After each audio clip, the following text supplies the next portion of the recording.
So let's talk about the market for February of 2025. Recently, the board has released those stats that really has provided indicator of what the current market is currently looking like right now.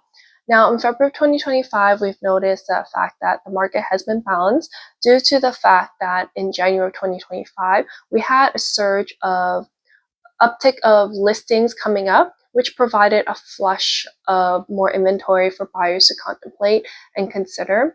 Being said is because interest rates have consistently have dropped, so that provided more confidence for sellers to consider listing. But what does that mean for buyers? Buyers are loving the fact that, most likely enjoying the fact that there is inventory being selected, but they are still very, very conscientious in regards about how they're looking to purchase a home. That being said, it means that more listings will be on the market for longer than what we've seen in the last few years. So also means that buyers are still taking their time to consider looking to buy. Reason being is the tariffs have really had an impact on our bottom end line when it comes to our expenses. Inflation is still very high for all of us.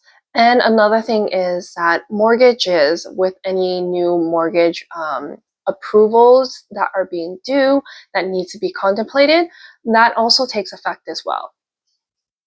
So as a buyer, they might actually not be able to get the approval that they had before, even with the interest rate being lower, because the fact that all the additional expenses that are currently available has increased their bottom line. So it's kind of harder for the mortgages to even be stretched a bit higher. So what are we looking at right now? What are people are considering? Right now, with a lot of my colleagues across the board, we're looking at the market to be definitely continuously being a bit sleepier. We'll probably be focusing on wanting to spend more time in conscientiously in educating our buyers on where to look at.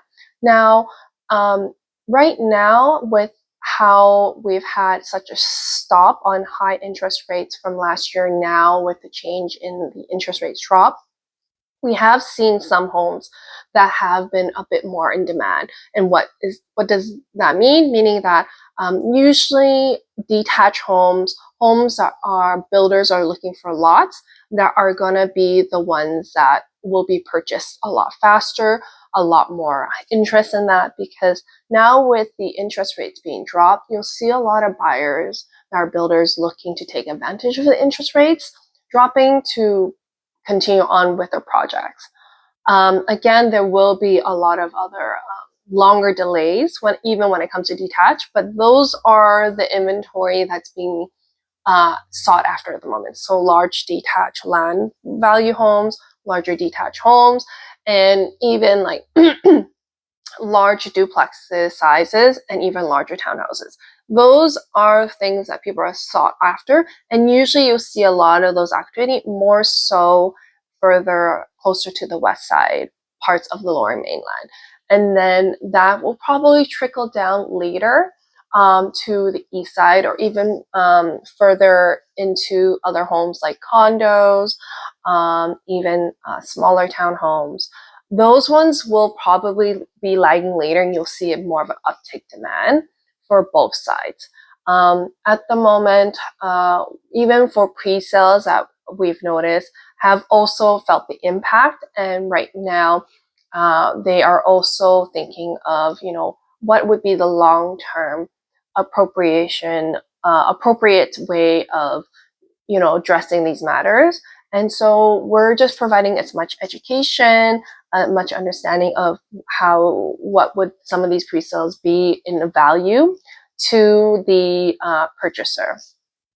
Now, if by any chances the tariffs do get lifted, we don't know. We'll have to see what our American counterparts will say and see whether they will lift those tariffs. If so, that probably will provide some welcoming influx of demand and trust and confidence that maybe the market will change a little bit, where we'll see more higher demand, prices might go up a little bit, or maybe the transactions of sales might actually go faster, or the chances of purchase and sale might go faster. But right now, at the moment, I don't think it's a bad thing having a balanced market, because that means that the buyers are being more conscientious of what they're purchasing, and we're educating as much when it comes to both sides, seller and buyer, and keeping the market as fair as possible. So if there's any changes, I'll definitely let you know. I'll keep my eyes out. Probably we won't see anything until maybe after spring. We'll probably see maybe an uptake probably around April or even May if there's any changes. If so, then that will be indicator of the latter of the year. If not, then maybe we'll see some probable changes maybe of early 2026 or later, as I mentioned, in late 2025. So maybe, hopefully, this will still stay the same. If not, we'll probably see what else that can happen in later in the year. So I don't know. Will my assumptions and assessment be right? We'll see. All right. I look forward to hearing what everyone's thoughts are, and I'll also see you guys in my next report for let's see, March's update stats. Bye.